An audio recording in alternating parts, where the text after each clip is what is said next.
কেমন আছেন বন্ধুরা? আশা করি আপনারা সকলেই ভালো আছেন। আমি আপনাদের কথা দিয়েছিলাম আগামী পর্বে আবার আপনাদের সামনে আসব, আপনাদের সঙ্গে কথা বলবো, তাই এসেছি আরও একটি নতুন গল্প নিয়ে। আমাদের গল্পটা আপনাদের কেমন লাগছে? ভালো, খারাপ, সুন্দর নাকি অন্য কিছু? যাই মনে হয় তাই কমেন্টে লিখুন এবং আমাদের চ্যানেলটাকে বাড়িয়ে নিয়ে যেতে সাহায্য করুন। আমরা প্রতিনিয়ত এই ধরনের নতুন নতুন গল্প আপনাদের শোনাতে থাকব। তবে চলুন বেশি কথা না বাড়িয়ে গল্প শুরু করা যাক। 1900 সালের 22 অক্টোবর উত্তরপ্রদেশের শাহজাহানপুর শহরের এক সম্মানিত মুসলিম পরিবারে জন্ম নিল এক শিশু। তার নাম রাখা হল আশফাকুল্লাহ খান। তখন ভারত ছিল ব্রিটিশ শাসনের অধীনে। দেশের মানুষ নিজেদের ভূমিতেই পরাধীন জীবন কাটাচ্ছিল। শৈশব থেকেই আশফাকুল্লাহ ছিলেন বুদ্ধিমান, সাহসী এবং আত্মমর্যাদাবোধ সম্পন্ন। খেলাধুলার পাশাপাশি তিনি বই পড়তে ভালোবাসতেন। ইতিহাস, দেশপ্রেম আর বীরদের কাহিনী তাঁর মনে গভীর ছাপ ফেলেছিল। তিনি কবিতাও লিখতেন। উর্দু ভাষায় তাঁর ছদ্মনাম ছিল হাসরত।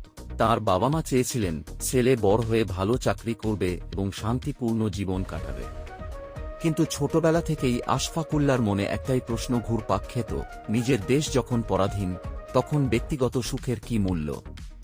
এদিকে ব্রিটিশ শাসনের অত্যাচার দিন দিন বেড়েই চলছিল। নিরীহ মানুষকে অন্যায়ভাবে শাস্তি দেওয়া হতো, স্বাধীনতার কথা বললেই কারাগারে পাঠানো হতো। এসব ঘটনা তরুণ আশফাকুল্লাহর হৃদয়ে আগুন জ্বালিয়ে দেয়। তিনি বুঝতে পারলেন শুধু নিজের জন্য বেঁচে থাকা নয়, দেশের স্বাধীনতার জন্যও কিছু করতে হবে। সেই সিদ্ধান্তই একদিন তাঁকে ভারতের অন্যতম সাহসী বিপ্লবীতে পরিণত করেছিল। বিপ্লবের পথে প্রথম পদক্ষেপ।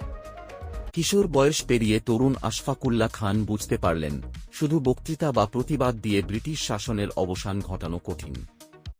দেশের বিভিন্ন স্থানে তরুণরা গোপনে স্বাধীনতার জন্য সংগঠিত হচ্ছিল। এই সময় তাঁর পরিচয় হয় বিখ্যাত বিপ্লবী রামপ্রসাদ বিসমিলের সঙ্গে। একজন মুসলিম, অন্যজন হিন্দু, কিন্তু দেশপ্রেমের সামনে ধর্ম কোনো বাধা হয়ে দাঁড়ায়নি। খুব অল্প সময়েই তাঁদের মধ্যে গভীর বিশ্বাস ও বন্ধুত্ব গড়ে ওঠে। রামপ্রসাদ বিসমিল আশফাকুল্লাহর সাহস, সততা ও দৃঢ় মনোবল দেখে মুগ্ধ হন। তিনি তাঁকে বিপ্লবী সংগঠন হিন্দুস্তান রিপাবলিকান অ্যাসোসিয়েশন এ যোগ দেওয়ার আহ্বান জানান। আশফাকুল্লাহ বিনা দ্বিধায় সেই আহ্বান গ্রহণ করেন। সংগঠনে যোগ দেওয়ার পর তিনি অস্ত্র চালানোর অনুশীলন করেন, গোপন বার্তা আদান প্রদান শেখেন এবং সংগঠনের বিভিন্ন পরিকল্পনায় অংশ নিতে শুরু করেন। তিনি জানতেন এই পথ অত্যন্ত বিপজ্জনক। ধরা পড়লে কারাবাস, এমনকি মৃত্যুদণ্ড হতে পারে। তবুও তিনি পিছিয়ে যাননি। আশফাকুল্লাহ বলতেন যে জীবন দেশের কাজে লাগে না, সেই জীবনের মূল্য খুবই কম। এই আদর্শই তাঁকে প্রতিদিন আরও দৃঢ় করে তুলছিল। কিন্তু 1925 সাল বিপ্লবী সংগঠন হিন্দুস্তান রিপাবলিকান অ্যাসোসিয়েশন বড় সমস্যায় পড়েছিল। ব্রিটিশ শাসনের বিরুদ্ধে সংগ্রাম চালিয়ে যেতে অর্থের প্রয়োজন ছিল, কিন্তু সংগঠনের কাছে পর্যাপ্ত অর্থ ছিল না। রামপ্রসাদ বিসমিল, আশফাকুল্লাহ খান এবং তাঁদের সঙ্গীরা একটি সাহসী পরিকল্পনা করেন। সিদ্ধান্ত হয় সাধারণ মানুষের নয়, ব্রিটিশ সরকারের রাজস্ব বহনকারী ট্রেনের সরকারি অর্থ দখল করা হবে। সেই অর্থ স্বাধীনতা আন্দোলনের কাজে ব্যবহার করা হবে। 1925 সালের 9 আগস্ট উত্তরপ্রদেশের কাকোরি স্টেশনের কাছে পরিকল্পনা বাস্তবায়িত হয়। নির্ধারিত স্থানে ট্রেন থামানো হয় এবং বিপ্লবীরা সরকারি অর্থভর্তি সিন্দুক দখল করেন।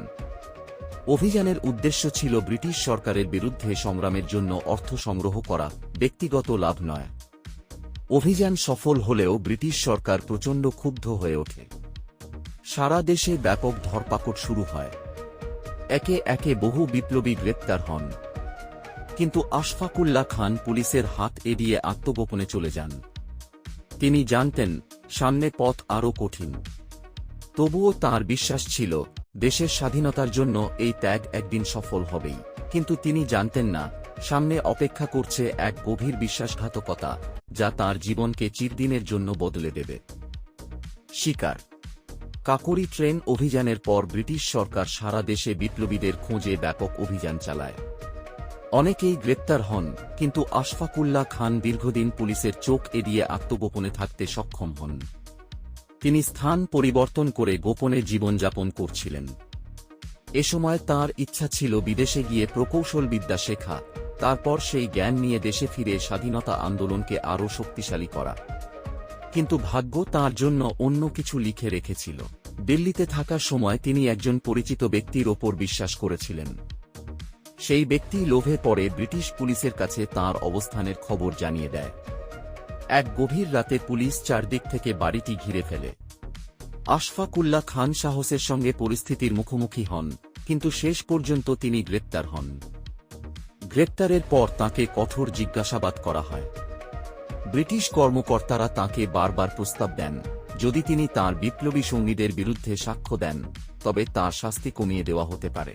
কিন্তু আশফাকুল্লাহ খান দৃঢ় কণ্ঠে সেই প্রস্তাব প্রত্যাখ্যান করেন। তিনি বলেছিলেন, আমি নিজের প্রাণ বাঁচানোর জন্য কখনো আমার সঙ্গীদের সঙ্গে বিশ্বাসঘাতকতা করব না। তাঁর এই অটল সাহস দেখে ব্রিটিশ কর্মকর্তারাও বিস্মিত হয়ে যায়। এরপর শুরু হল সেই ঐতিহাসিক বিচার, যার রায় তাঁর জীবনকে অমর করে তুলবে। অদম্য সাহস।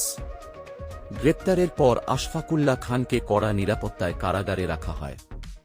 এরপর শুরু হয় বিখ্যাত কাকোরি ষড়যন্ত্র মামলার বিচার। ব্রিটিশ সরকার চেয়েছিল এই মামলার মাধ্যমে বিপ্লবী আন্দোলনকে সম্পূর্ণভাবে দমন করতে। আদালতে আশফাকুল্লাহ খানের বিরুদ্ধে একের পর এক অভিযোগ আনা হয়। সরকারি কৌঁসুলিরা তাঁকে ভয় দেখানোর চেষ্টা করে। এমনকি তাঁকে বলা হয়, যদি তিনি নিজের সঙ্গীদের বিরুদ্ধে সাক্ষ্য দেন এবং সব পরিকল্পনার কথা প্রকাশ করেন তাহলে তাঁর প্রাণদণ্ড মাফ হতে পারে। কিন্তু আশফাকুল্লাহ খান দৃঢ় কণ্ঠে সব প্রস্তাব প্রত্যাখ্যান করেন। তিনি জানতেন, নিজের জীবন বাঁচাতে গিয়ে সঙ্গীদের সঙ্গে বিশ্বাসঘাতকতা করলে ইতিহাস কখনো তাঁকে ক্ষমা করবে না। বিচারের প্রতিটি দিন তিনি শান্ত ও দৃঢ়চেতা ছিলেন। আদালতে তাঁর আচরণ দেখে অনেকেই অবাক হয়ে যেত। তিনি বিশ্বাস করতেন, দেশের স্বাধীনতার জন্য মৃত্যু কোনো পরাজয় নয়, বরং সেটি একজন সত্যিকারের দেশপ্রেমিকের সর্বোচ্চ সম্মান। দিনের পর দিন বিচার চলল। অবশেষে সেই দিন এসে গেল, যেদিন আদালত তাঁর ভাগ্য নির্ধারণ করবে। সবাই নিঃশ্বাস বন্ধ করে রায়ের অপেক্ষা করতে লাগল। লেখা, আশফাকুল্লাহ খান, পর্ব 6, মৃত্যুদণ্ডের রায়। অবশেষে আদালতের সেই ঐতিহাসিক দিন উপস্থিত হল। বিচারক আদালত কক্ষে প্রবেশ করতেই চারদিকে নীরবতা নেমে এল। উপস্থিত সবাই জানত, আজকের রায় শুধু কয়েকজন বিপ্লবীর ভাগ্যই নয়, ভারতের স্বাধীনতা আন্দোলনের ইতিহাসেও একটি গুরুত্বপূর্ণ অধ্যায় হয়ে থাকবে। কিছুক্ষণ পর বিচারক রায় ঘোষণা করলেন। কাকোরি ষড়যন্ত্র মামলায় আশফাকুল্লাহ খানকে মৃত্যুদণ্ড দেওয়া হল। তার সঙ্গে একই মামলায় আরও কয়েকজন বিপ্লবীকেও কঠোর শাস্তি দেওয়া হয়। আদালতকক্ষে উপস্থিত অনেকের চোখে জল চলে এলো, কিন্তু আশফাকুল্লাহ খানের মুখে ছিল অদ্ভুত এক শান্ত হাসি। রায় শোনার পর তিনি ভেঙে পড়েননি, বরং দৃঢ় কণ্ঠে বললেন, দেশের স্বাধীনতার জন্য জীবন উৎসর্গ করতে পারা তাঁর কাছে গর্বের বিষয়। তিনি বিশ্বাস করতেন, একজন বিপ্লবীর মৃত্যু কখনো কোনো আন্দোলনের সমাপ্তি নয়, বরং সেই আত্মত্যাগ নতুন প্রজন্মকে অন্যায়ের বিরুদ্ধে দাঁড়ানোর সাহস যোগায়। কারাগারে ফিরে গিয়েও তিনি হতাশ হননি। তিনি প্রার্থনা করতেন, দেশবাসীর জন্য শুভকামনা জানাতেন এবং সহবন্দীদের সাহস দিতেন। মৃত্যুর ভয় তাঁর মনকে এক মুহূর্তের জন্য দুর্বল করতে পারেনি। তাঁর অটল মনোবল দেখে কারারক্ষীরাও বিস্মিত হতো। এদিকে দেশের নানা প্রান্তে তাঁর মৃত্যুদণ্ডের খবর ছড়িয়ে পড়ে। বহু মানুষ এই রায়ে গভীরভাবে মর্মাহত হন। কিন্তু আশফাকুল্লাহ খান সবাইকে একটি বার্তাই দিতে চেয়েছিলেন, দেশের স্বাধীনতার জন্য ত্যাগ কখনো বৃথা যায় না। মৃত্যুদণ্ড ঘোষণার পর আশফাকুল্লাহ খানকে ফৈজাবাদ কারাগারের একটি নির্জন কক্ষে রাখা হয়। তিনি জানতেন, জীবনের সময় আর খুব বেশি বাকি নেই। তবুও তাঁর চোখে কোনো ভয় ছিল না, বরং তিনি শান্ত মনে ইবাদত করতেন এবং দেশের স্বাধীনতার জন্য দোয়া করতেন। কারাগারের সেই শেষ রাতেও তিনি ভেঙে পড়েননি। পরিবারের সদস্যদের উদ্দেশ্যে লেখা তাঁর চিঠিতে ধৈর্য, সাহস এবং দেশপ্রেমের কথা তুলে ধরেন। তিনি অনুরোধ করেন, তাঁর মৃত্যুর জন্য যেন কেউ শোক না করে, বরং দেশের জন্য কাজ করে তাঁর আত্মত্যাগকে সম্মান জানায়। সহবন্দীরা যখন তাঁর সঙ্গে শেষবারের মতো দেখা করতে এলেন, তিনি সবার মুখে হাসি ফোটানোর চেষ্টা করলেন। তিনি বললেন, একজন মানুষ একদিন না একদিন মৃত্যুবরণ করবেই। যদি সেই মৃত্যু নিজের দেশ ও মানুষের কল্যাণে হয়, তবে সেটিই জীবনের সবচেয়ে বড় সম্মান। কারারক্ষীরাও তাঁর সাহস ও দৃঢ়তা দেখে বিস্মিত হয়েছিল। মৃত্যুর মুখোমুখি দাঁড়িয়েও তিনি ছিলেন সম্পূর্ণ স্থির। তাঁর দৃঢ় বিশ্বাস ছিল, একজন বিপ্লবীকে হত্যা করা যায়, কিন্তু স্বাধীনতার আদর্শকে কখনো হত্যা করা যায় না। 1927 সালের 19 ডিসেম্বর ভোরে তাঁকে ফাঁসির মঞ্চের দিকে নিয়ে যাওয়ার প্রস্তুতি শুরু হয়। প্রতিটি পদক্ষেপে তিনি ছিলেন শান্ত, নির্ভীক এবং আত্মবিশ্বাসী। তাঁর মুখে ছিল সৃষ্টিকর্তার স্মরণ, আর হৃদয়ে ছিল প্রিয় মাতৃভূমির প্রতি অগাধ ভালোবাসা। 1927 সালের 19 ডিসেম্বরের ভোর। ফয়জাবাদ কারাগারের পরিবেশ ছিল স্তব্ধ। কারারক্ষীরা এসে আশফাকুল্লাহ খানকে ফাঁসির মঞ্চে নিয়ে যাওয়ার জন্য প্রস্তুত করলেন। তিনি শান্তভাবে উঠে দাঁড়ালেন। তাঁর মুখে ছিল প্রশান্তির হাসি, আর হৃদয়ে ছিল দেশের স্বাধীনতার স্বপ্ন। ফাঁসির মঞ্চের দিকে এগিয়ে যাওয়ার সময় তাঁর পদক্ষেপে কোনো দ্বিধা ছিল না। তিনি বিশ্বাস করতেন, একজন সত্যিকারের দেশপ্রেমিকের জীবন দেশের জন্য উৎসর্গ হলে সেই মৃত্যু কখনো বৃথা যায় না। উপস্থিত কারারক্ষীদের অনেকেই তাঁর সাহস ও আত্মসংযম দেখে বিস্মিত হয়ে পড়েছিলেন। শেষ মুহূর্তে তিনি সৃষ্টিকর্তার স্মরণ করেন এবং দেশের স্বাধীনতার জন্য প্রার্থনা করেন। তাঁর দৃঢ় বিশ্বাস ছিল, তাঁকে মৃত্যুদণ্ড দেওয়া হলেও স্বাধীনতার আকাঙ্ক্ষাকে কোনো শক্তিই থামাতে পারবে না। অল্প কিছুক্ষণের মধ্যেই তিনি হাসিমুখে মৃত্যুকে আলিঙ্গন করেন। তাঁর মৃত্যুর খবর দ্রুত সারা দেশে ছড়িয়ে পড়ে। অসংখ্য তরুণ গভীর শোক প্রকাশ করেন, কিন্তু একই সঙ্গে তাঁর আত্মত্যাগ থেকে নতুন সাহসও লাভ করেন। তাঁর জীবন প্রমাণ করে যে ধর্ম, ভাষা বা অঞ্চল নয়, মাতৃভূমির প্রতি ভালোবাসাই একজন মানুষকে প্রকৃত বীর করে তোলে। আজও আশফাকুল্লাহ খানের নাম ভারতের স্বাধীনতা সংগ্রামের ইতিহাসে গভীর শ্রদ্ধার সঙ্গে স্মরণ করা হয়। তাঁর সাহস, সততা, আত্মত্যাগ এবং দেশপ্রেম নতুন প্রজন্মকে অন্যায়ের বিরুদ্ধে মাথা উঁচু করে দাঁড়ানোর অনুপ্রেরণা দেয়। তিনি শুধু একজন বিপ্লবী নন, তিনি ছিলেন স্বাধীনতার জন্য জীবন উৎসর্গ করা এক অমর বীর। সমাপ্ত। আজকের গল্পটা এখানেই শেষ করলাম। আগামী পর্বে আবার একটি গল্প নিয়ে হাজির হব, কথা দিচ্ছি। এই গল্প বানাতে অনেক পরিশ্রম ও কঠোরতা লাগে, আর যদি আপনাদের দিক থেকে কোন সাড়া না পাই, মনটা বড় খারাপ হয়ে যায়।